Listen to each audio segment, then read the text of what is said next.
Your references can either make you or break you. Some time ago, some friends told me about how they were denied opportunities because they didn't take adequate care of their references. It was the slightest common reason to have their application refused. But hey, things happen. They put in the best in their application and the interview, only to be denied because of their references. Of course, none of them got the positions they wanted because they met with other stronger candidates whom the panel preferred. Solid references can be the decider in any application. Neglecting your references can put your hard work on a knife's edge. But why are references important? References are the second most used candidate screening method. Most panels need your references to judge your skills and verify what you have told them. They need this additional information to rank your skills, yet, it's incredible how many applicants take referencing for granted. They still handle it like another checklist to get off their to-do list. Referencing can play a significant or pivotal part in your application, yet many young professionals take this essential check with fun, leaving the application to chance. Some applicants think it's the least essential credential on their file.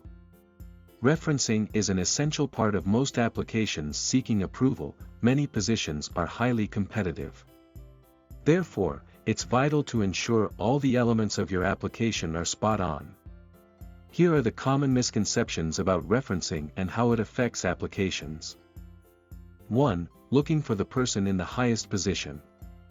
There is a difference between looking for the person in the highest position in the organization, and the person that can provide you with the perfect reference. A friend of mine shared why his application was knocked out of a queue of competitive roles. Everything was looking good on paper, he had an impressive credential, and the panel was impressed. Guess what failed him? His reference did not complete the online reference checks. After receiving the news that he was unsuccessful, he took some time to reflect on what he had done wrong. When asked to provide a reference, he decided to enlist the organization's CEO despite not having a solid relationship with him. He assumed the panel would be impressed with the title of his referee. He ignored his referee's ability to provide a helpful reference. His reference failed him, and his application was not considered. His referee did not turn up despite the many email reminders. Hard lessons learned. Do not mistake searching for the person in the highest position in an organization for writing you a reference. Instead, find someone appropriate who can provide you with a good reference on time when required. 2. Leaving referees unguided. Sometimes applications progress so quickly that we need to get someone as soon as possible to help us complete a reference. I recently spoke with an applicant who lost out on a funding opportunity valued at $100,000. He said the panel was happy with his file. His application was being considered only for the board to have him redrawn at the last minute. It turns out that his referee provided 4 lines of reference document. 4 lines of text. Are you kidding me? The panel pulled the plug on his application.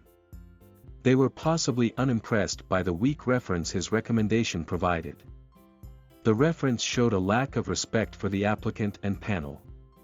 While we are excited that the application process is moving fast, we should also be cautious not to get caught in the act of urgencies. Be careful not to find someone who doesn't know enough about you and dent your application. It's dangerous to ask someone to provide you with a reference and leave them to decide what they should write on. Even if you think they know you so well and should be able to complete your reference in real time, they might not provide the best information to represent you with the panel. Knowing this, it's always good to guide your references by providing points of what you would like them to speak about or write in your recommendations. This way, you would be confident they are providing helpful information for the panel. This opinion brings me to the next point. 3. Don't socialize with references. I know life gets busy, and it's almost hard to keep in touch with everyone in your life. That said, you want to develop a strategy to be in touch with key persons in your professional and social circle. It's easier for you to ask someone you have always been in touch with for assistance with referencing than someone you spoke with 5 years ago. Why? Because, as humans, we are often obliged to assist those we know and those we feel are closer to us. This might be tough, but develop a schedule to socialize with key contacts in your social and professional life and say hello to them quarterly. You will be confident they can attend to your referencing request when you need help. It doesn't matter whether you need them now. Keep in touch at least monthly or quarterly. Appreciate them for their assistance in the past. Humans love to be appreciated or rewarded for their efforts. Closing thoughts. Recommendations form an essential part of many applications. It's easy to focus on other application parts and ignore our referees. The chances are you would be asked to supply the contact details of those who know you and can attest to your personal and professional skills when applying for a role. Take proper measures to ensure you find the right persons to recommend you. Keep your social and professional circle alive by keeping in touch. Find references that know you. Ensure this position knows you, and comments on your abilities are available to assist you instantly with your guidance.